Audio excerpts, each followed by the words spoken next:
All right. Greetings, everybody.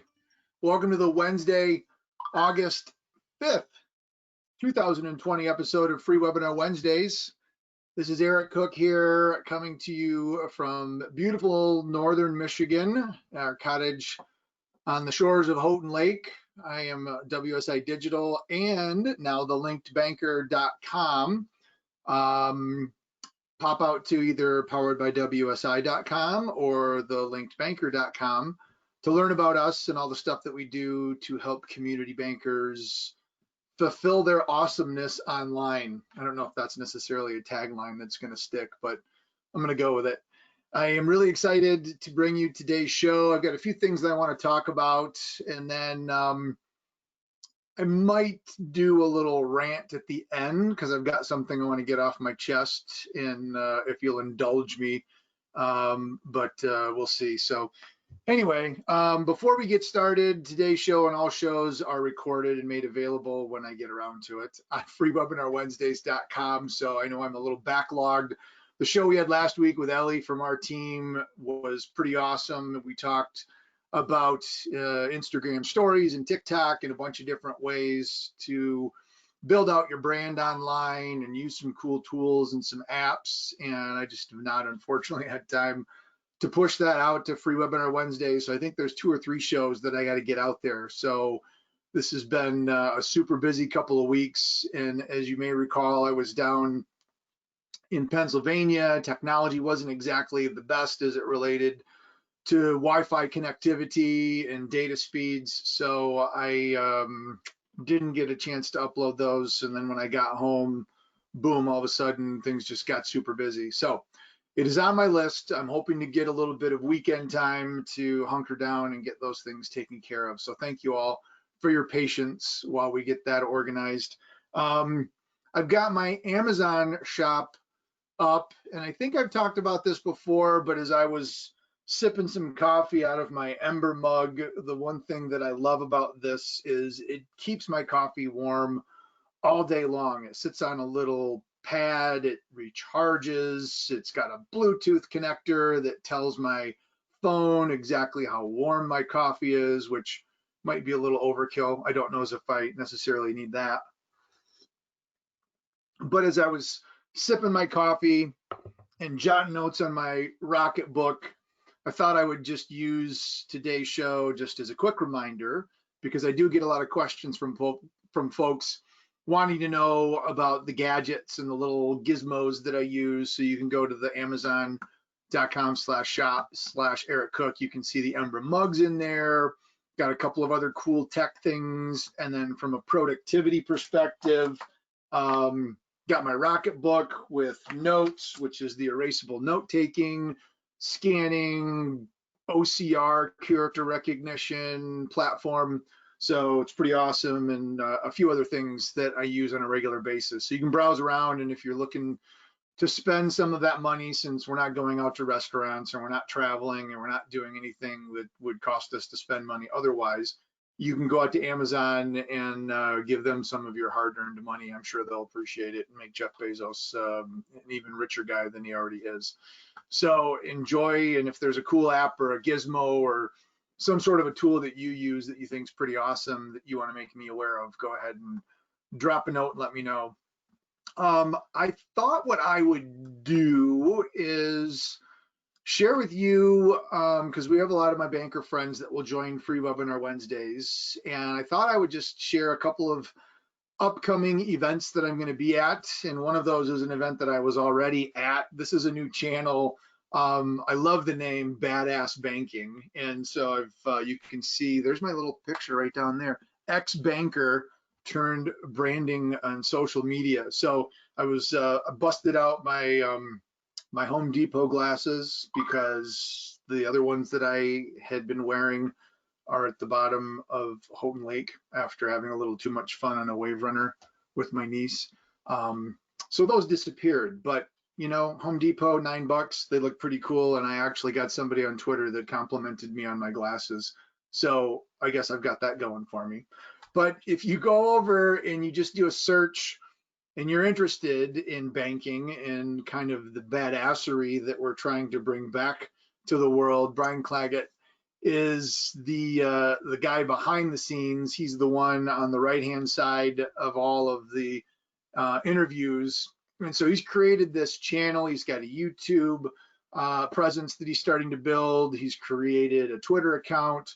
So you can go out and learn. But in the banking space, there's a lot of cool things that are going on. And with fintech and most customers spending their time at home and using mobile apps and different sorts of services to make it easier to use a bank these days than there ever have been before, we think that there's actually a little bit of badassness, if that's even a word, to the banking industry. And so Brian's making an effort to try to interview and bring people on his YouTube show that are talking about just different ways trying to shake up the banking industry. And I was really fortunate to have a conversation with him Monday night. It was after hours, so you'll see me sipping a little glass of blackened whiskey.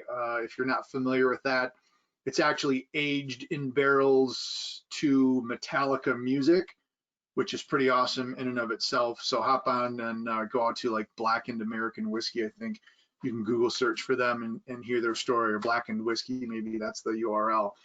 But I talk about the development and the launch of the Linked Banker, which we're having our kickoff call on Thursday of this week, and a few other things that are going on. So if you're interested in a good chuckle and want to listen to somebody that thinks he's badass because he's wearing sunglasses, you can hop over and check out that YouTube interview with Brian. We had a really good conversation. A couple of other things that are coming up for those of you that are bankers, and if you're in Ohio, you may already be at this convention, so you're probably not listening to Free Webinar Wednesdays, but I'm really excited. The Community Bankers Association of Ohio has asked me to be part of their annual virtual convention. Earlier this week, I participated in the Maryland Bankers Association's banking school. Normally I travel to Maryland and do a session with the seniors, but I did it virtually yesterday morning, and that went great. It was awesome to see everybody talking about social strategies and whatnot. Got some good questions.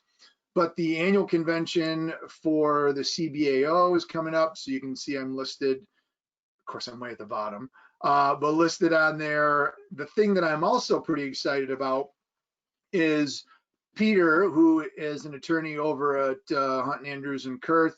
He is actually going to be joining our faculty, or he has joined our faculty for the Graduate School of Banking's Digital Banking School. So a couple of the other events that are coming up down the road for me is the Digital Banking School, which I've talked about here on the show before. We actually came up with this idea to help build a school to help bankers understand and figure out ways that they could digitize their banks. We started this program and the discussions around the DBS back in spring of 2019, before COVID was even an issue or even a thought that something would happen that would cause us to have to hunker down and stay at home and really concentrate on digital. Well, when that hit us in 2020, the good news was we already had a tremendous amount of momentum. We had presenters and faculty members largely selected. And so as part of the digital banking school, you can see, I think he's on here somewhere. So there's Peter. And so he's on. This school sold out like that. I mean, we had 30 spots before we even really started aggressively promoting the program. It sold out. So we've added a second session with another 20 spots that I think already is half full. So if any bankers out there are listening to this, either live or on the recording, which will get up to the web sooner than later, but if you're listening to this and you're interested in being part of the program, you better act fast, because this is filling up very quickly, and we're really excited about taking bankers through the evolutionary process of all of the different things that need to be thinking about as it relates to digitizing their brand. We're going to talk about vendor management, compliance issues, talent, training, employee staffing, cybersecurity. I'll be talking about the marketing and the relationship building process online. And the last session, we're going to have 8 total sessions, is going to be a panel discussion with 3 bankers from banks that have gone through this evolutionary process and really kind of give it a culmination, explain what worked, what didn't work, and as people move forward after the school completes, provide some insight on what their first move should be and the mistakes that these banks made, and if they had to do over again, what they wouldn't do, again, to help move the needle further faster, I guess, for lack of a better phrase. So just doing a quick check, I saw that there was a question on the chat area, but it looks like that was a false alarm, so no big deal there. If I didn't mention it at the beginning, if you are attending live and you have a question or a comment and you'd like to toss it in, let me know, and I'll continue to keep a lookout out of the corner of my eye to see whether that triggers hey, I got a question, and I'll go ahead and jump in. So a couple things that I wanted to talk about and share with you today that I thought maybe you didn't know, didn't realize. I've talked about polls in the past on LinkedIn being reintroduced, but as I was navigating through this poll that I created, I have come across a couple of opportunities that I wanted to share with you today that I think are pretty cool and give you maybe a good reason to try doing some polls on your own to get people paying attention and create conversation. Because at the end of the day, your participation in social media really should be that, social. And I would even say social networking instead of just social media. I know that they get used interchangeably a lot. Social media is almost more of the content that you're sharing. So it's the posts, it's the videos, it's the images.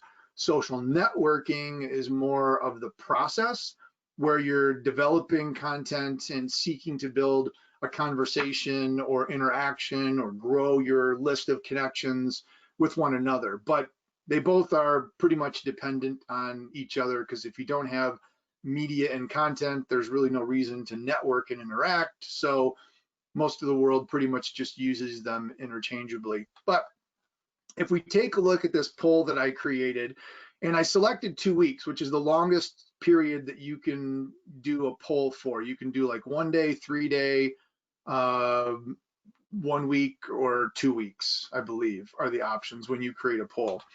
And so what I did was, I first off just wanted to get a sense, because we were thinking about purchasing a Zoom subscription. I've been hearing a lot of people talking about it. A lot of people are using it.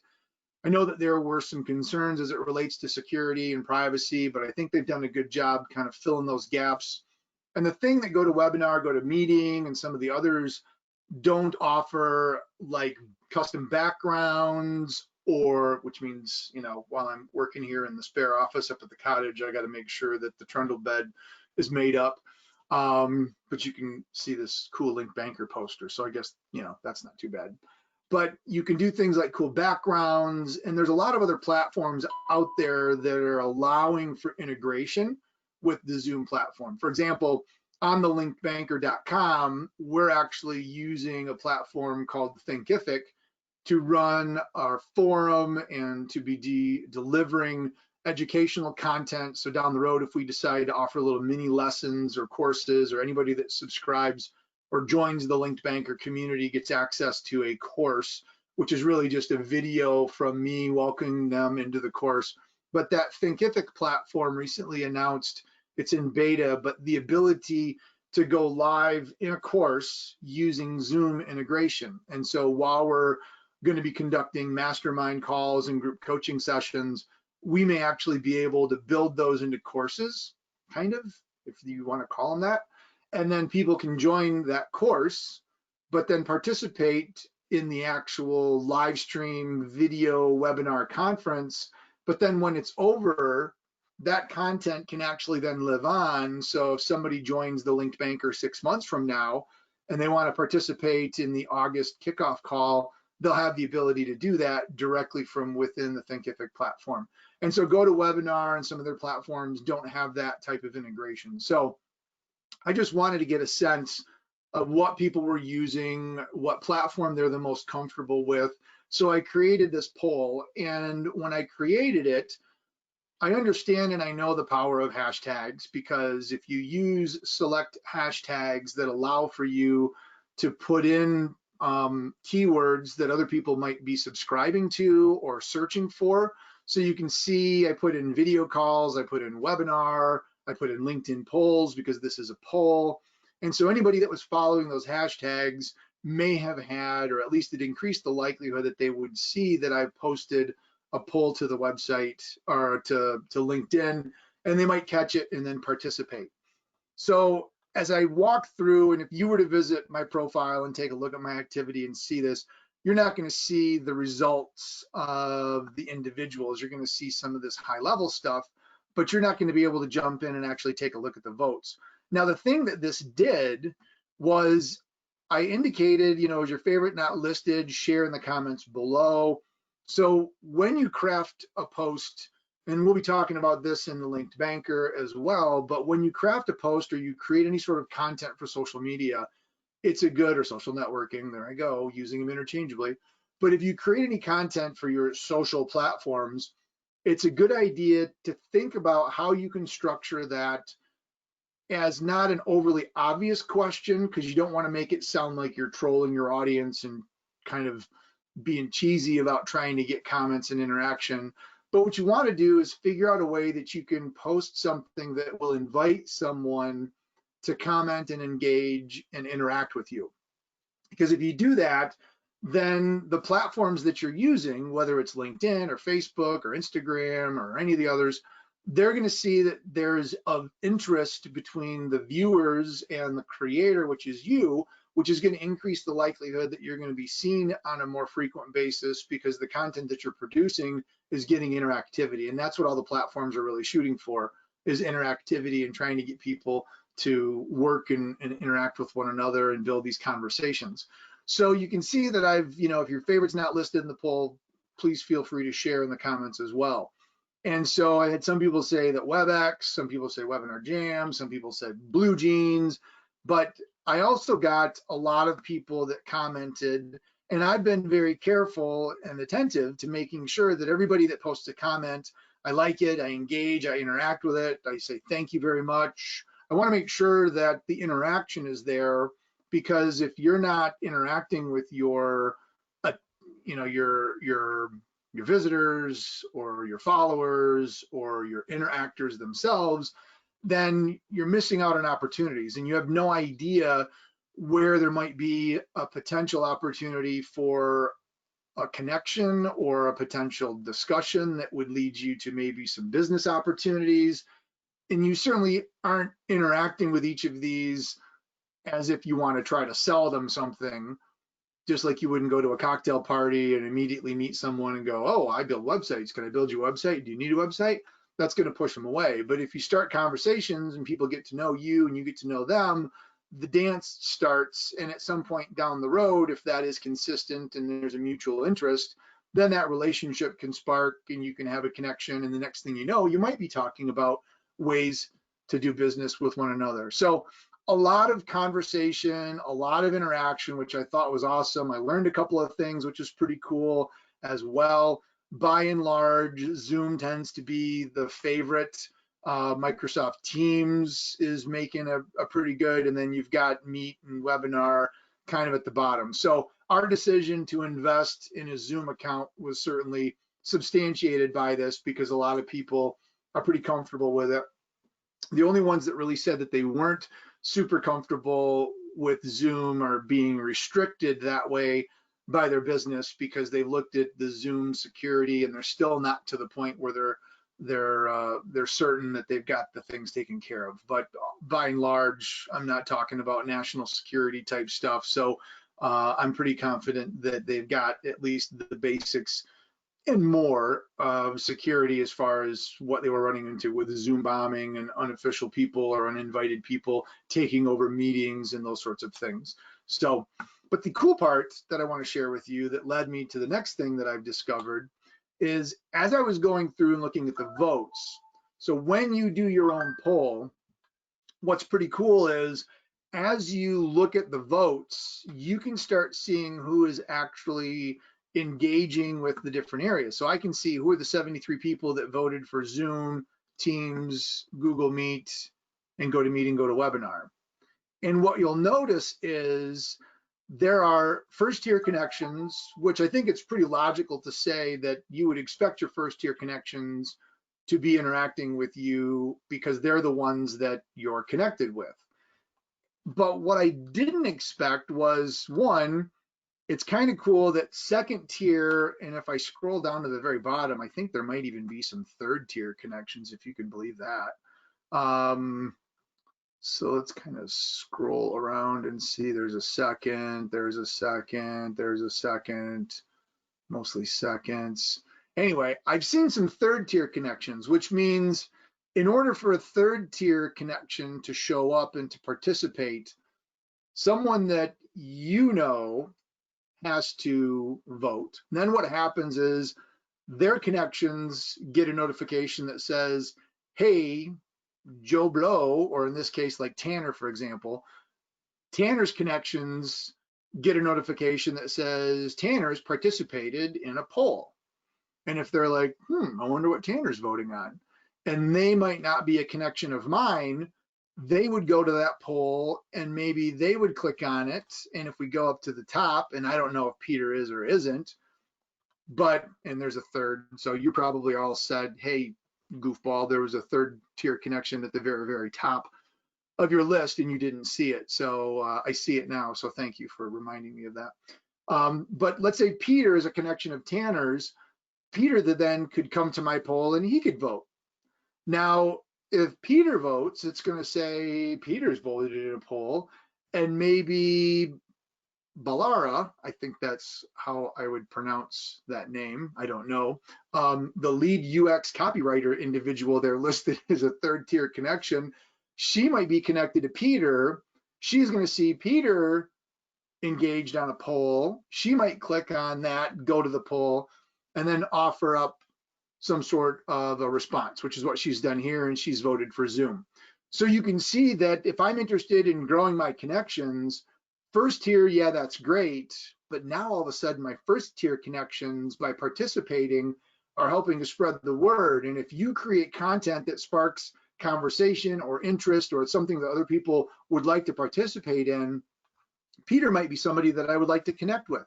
I can scroll down here and I can look for other individuals. My market area is the banking sector. So I am interested in connecting with bankers around the country because that's what we do. The Linked Banker got launched. We do website development and digital marketing strategies for banks. So now all of a sudden I've got Sierra, for example. She's a second tier connection. She's at a bank. I can scroll down a little bit further and I can find others. But the other thing that I noticed was a number of, like, I don't see the ability to connect with these people. They're not first or second tier connections. These are actually businesses. So brands, pages are out there interacting with content beyond just being the individuals. And if you are a page administrator for your business, whether it's your business or you're the marketing director and you work there, but if you're an administrator of your business, you can do this exact same thing. Now on Facebook, it's really easy to be able to use Facebook as a page where you just select that, and when you're liking and engaging with content, you just change the voice and you basically select from the drop down, and instead of using Facebook as Eric Cook, I can use it as the Cook Dogs, which is our golden retriever's Facebook page. They've got cute golden retriever pictures out there. Facebook.com/thecookdogs, in case you're wondering, just for what it's worth. So I decided, and I've been on LinkedIn for a while, like since 2007, and I've not really figured out, nor did I know exactly how this worked. So with a little Googling and some searching, I figured it out, and it's actually pretty easy. And it revolves around the power of the hashtag. So what we're gonna do here is I'm gonna hop down to the Linked Banker, and I'm gonna pull this up. And from a page perspective, when you create a page, you've got the ability to select 3 community hashtags. And I used to think that, okay, well, that's important because if I create a community hashtag, then that just is going to alert me as a page administrator, hey, somebody's talking about digital banking or somebody's talking about community banking, and it would give me a notification, which it does and is pretty cool. But The thing that's also interesting is if you visit your page, and this is where the magic happens, so it's going to get cool here in just a second. If you visit your page and you're on your page right now, if I scroll down and let's say I want to jump into community banking and see what people are talking about, I click on this community hashtag. Now you'll notice that I'm still at the linked banker. It still has my linked banker, so I'm not community banking. But now what I can do is if I scroll down and I start looking at content, let's say for Lori, who is the director of education over at the Wisconsin Bankers Association, if I decide that Emerging Leaders virtual series, if this is something that I want to maybe comment on, community banking is coming up because that's the hashtag that I've selected. But now if I go down here and I want to comment, I'm commenting as the linked banker. If I want to click like, I'm liking as the linked banker. So while Lori knows me because I've spoken for the WBA before and we're friends on other social platforms as well, she would expect maybe me to interact with that post. But now she may not realize that I've started a new initiative called the Linked Banker.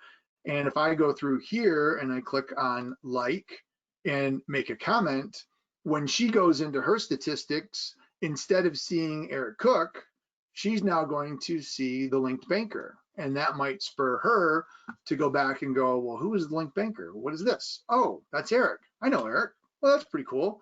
And then that could spark a conversation without me feeling like I have to approach her or say, hey, I want to talk to you about this new program. I can go in and I can use social media, or I can use LinkedIn, the page, to interact and engage. And so what that means is you got to be pretty strategic on the community hashtags that you're picking, because I had social media as one of the hashtags that I was following initially for the linked banker, because that's what the linked banker does, is we're talking about social media or social networking. But the reality is there's a lot of conversation going on about social media or social networking or social strategies, and not all of that conversation is banking related. And I am primarily interested in getting the linked banker brand in front of community bankers or people that are talking about digital banking, because building relationships online is part of a digital banking strategy, and that's what we do over at the linked banker. So thinking a little bit more strategically about your hashtags gives you an opportunity. So when you click on these items, it's going to present more opportunities for you to interact with others and get that brand out there in front of your target audience and participate and engage.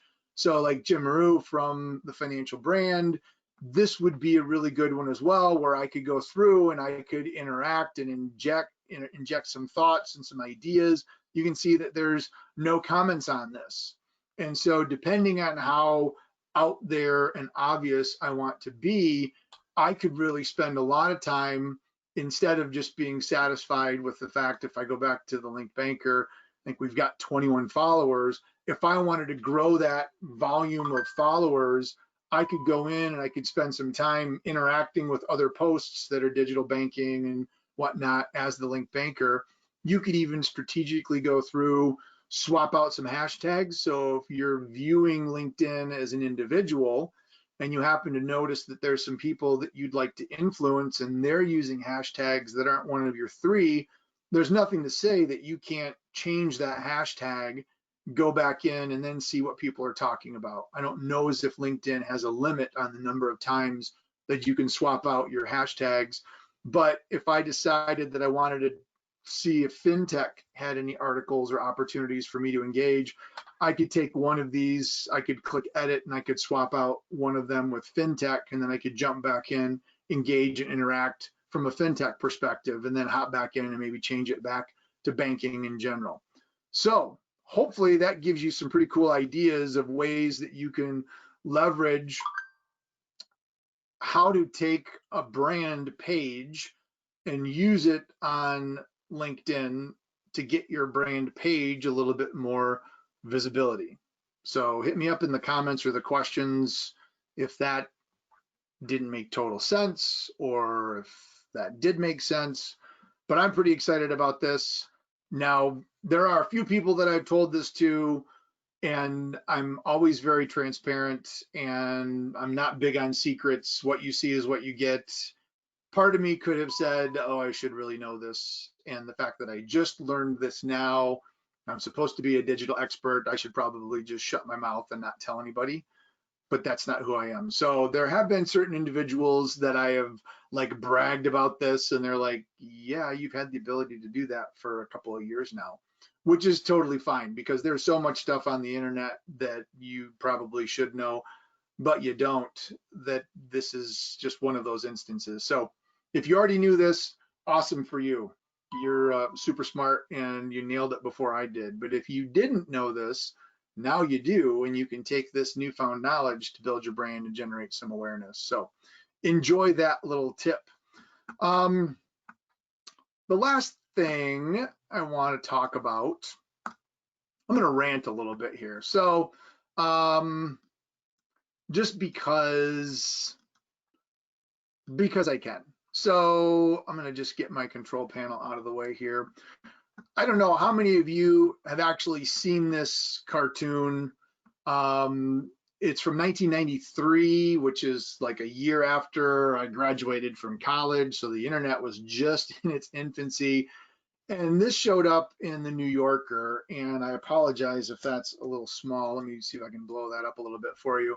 But I've used this as an example in other instances, but the cartoonist created this, and it's got two dogs sitting at the computer, and it says, on the internet, nobody knows you're a dog, which if you think about it, can have a lot of different meanings. So back when the internet was originally introduced, the cool part about the internet was its anonymity and the fact that you could go online, and while certainly there were certain people that likely abused it. You know, you're really not a 14-year-old girl, you're a 30-year-old man that's pretending to be a, so that's kind of the dark side of the internet. But from a business perspective, from an influencer perspective, the concept of on the internet, nobody knows that you're a dog is one that a lot of businesses kind of got started with. They could produce a website, they could have a really nice online presence, they could create a shopping cart with products, and nobody would really know that it's somebody's business that they're running out of their basement. They would think that it's a large e-commerce store, and maybe ultimately that business grew into something that became really large, and they got office space and they hired employees. But the whole concept of on the internet, nobody knows you're a dog, is one that made a lot of people comfortable that they could embrace a persona that maybe wouldn't otherwise be one that they could embrace if it was in the real world. I wouldn't go to somebody's house and buy something out of their garage or go into their basement, but if they had an online store that gave me access to the products that I was looking for, that'd be kind of cool. So the anonymity is there, and then evolve that another 10 years or so, and now the transparency and people, you know, I don't really want to work with a dog. I want to know exactly who you are, so I'm going to do more research.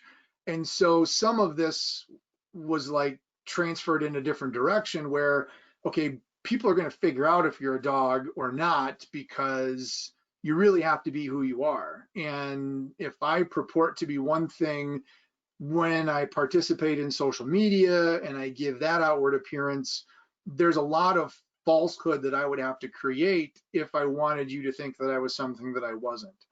So there's a certain air of kind of dialing that back. The article that I'd thought of writing, and there are individuals out there that still feel that on the internet you can be a dog, and that gives them the excuse to be an a-hole. And I debated about like dropping some serious profanity, and you know what I really want to say. But there's people out there on the internet, just like people that get behind the wheel of their car or whatever the case is, that they feel that because they've got the keyboard in front of them, they're somewhat insulated. And they can say what they want, they can do what they want, and there's no repercussions, and they can just be a jerk. And while certainly on the internet, nobody knows if you're really a dog, if you behave the way that I'm explaining, the entire internet is going to know, and I'll say it. You might not necessarily know that you're a dog, but everybody's going to know that you're an asshole. I think that's the first time I've actually sworn on Free Webinar Wednesdays. Um, but they're going to know that that's the case because they're going to read your posts. And the thing about social media, social networking, whatever, that I just want to make sure everybody understands is that stuff is permanent. That doesn't go away. And it doesn't mean that you can send messages to people because those get screenshot and they get shared. And I've seen some of them. And if you are participating online and you're embracing a persona and you're just being a jerk and you think you can get away with it and there's no repercussions for it, I got news for you that will come back and that will haunt you, and you will basically, and maybe you don't care. And if that's the case, then that's the case.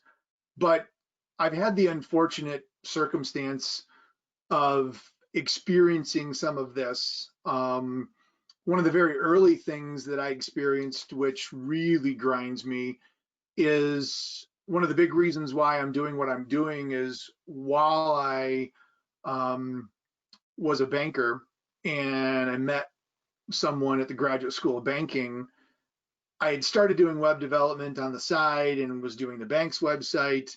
His daughter got cancer at the age of 5, and I built a website for the family that allowed for them to share photos and their story. And so over the 4-year-long battle while Christy fought neuroblastoma, we were able to share a lot of information, and I saw the power of the internet and how it brought people together. And we honestly only developed, or I created the website for the family just so that they could keep their friends and family members informed. And that ended up evolving into a global footprint. And we reached people from literally around the world that followed Christy's story and were pulling for her and were very saddened when she passed away.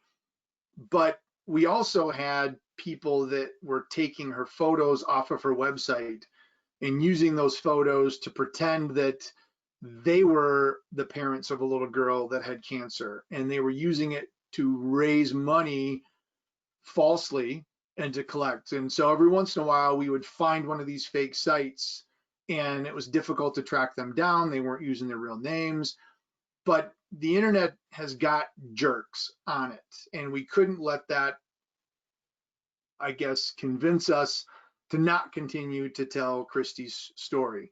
So we continued to do that, even though that we knew that there were people out there that would abuse it.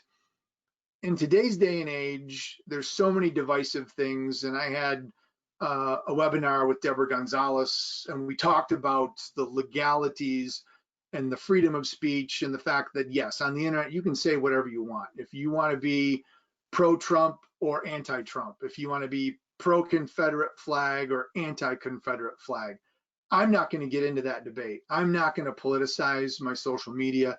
I'm out here to try to talk about all the cool stuff that you can do, the relationships you can build, and the power that you can use these tools for from a good perspective. But there are people out there that are going to be assholes, and they're going to say stuff, and they're going to try to accuse you of things that you know aren't true. And you're going to try to defend yourself, and you're going to want to stand up. And sometimes you need to do that and try to put them in their place. But at the end of the day, there are individuals out there that they just feed on that. And they got a name for that, and it's called a troll. And the rule of trolls is you don't feed the trolls. You don't respond to them. You don't interact with them. You don't engage with them. And so I know that that probably isn't anything that Free Webinar Wednesdays folks experience, because you guys are all awesome, and I'm sure you don't get into this name calling, and you're probably not a target for people. But bullying's an issue. I mean, there's just so much stuff out there that you don't realize words can hurt, and things can be done in a way that you might think you're being all funny. But I know of relationships that have been ruined through comments on Facebook, which is just freaking ridiculous, that people have been friends for a long, long time, and then all of a sudden they feel like they need to go online and say something and accuse somebody of something. And it's a shame that that happens, but I don't want to discourage you from being part of this online party and using it for good and sharing content. So while on the internet nobody knows you're a dog, they will figure out if you're not nice, if you're a jerk, and that's definitely not something that you want to happen. So hopefully my message, I know I rambled and kind of went in a couple of different directions there, and I'm not going to put a blog post out about it, at least at this point, but I just kind of needed to get it off of my chest. I've told a few people the story and shared with them some things, and they're just like, holy crap, I can't believe that that is going on. But there are all types of people out there, and social media just brings us out of the bushes and we can do whatever we want. You sometimes just have to look them in the face and go, hey, you do you, no problem. It's all good. And just move on. And they're going to continue to do what they want to do. And you have to be okay with that. So anyway, not that I want to end on a sour note, because hopefully that was wrapped in a silver lining and had a good message there, but figure out a way that you can share the positivity of what you're excited about, what you're passionate about, the good stuff that's there. It's so easy to jump in and just start slinging crap on the internet, because that seems to be what you hear on media and news and every place else that you go. But talk about the positive things, share the wins, things that you're excited about.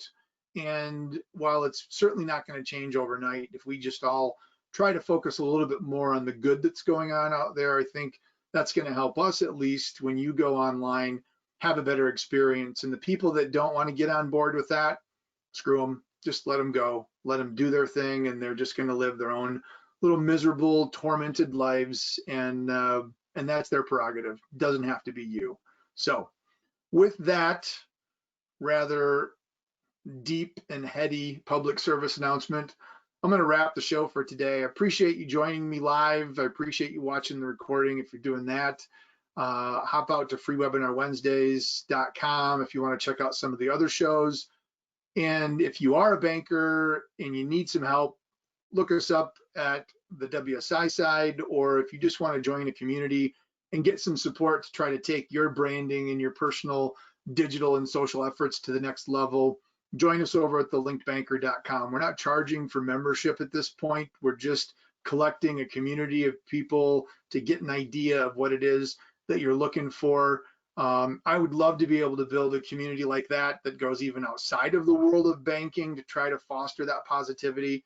And that may happen at some point down the road, but for right now, we're keeping that just restricted to the banking space. But if you are a banker, join us at thelinkbanker.com. I'd love to have you come along for the ride and hopefully experience some of that positivity that I'm talking about today. So that is a wrap. Enjoy the rest of your week. Thanks for joining me. Make it awesome, and try to go out and spread something positive and make an impact in somebody else.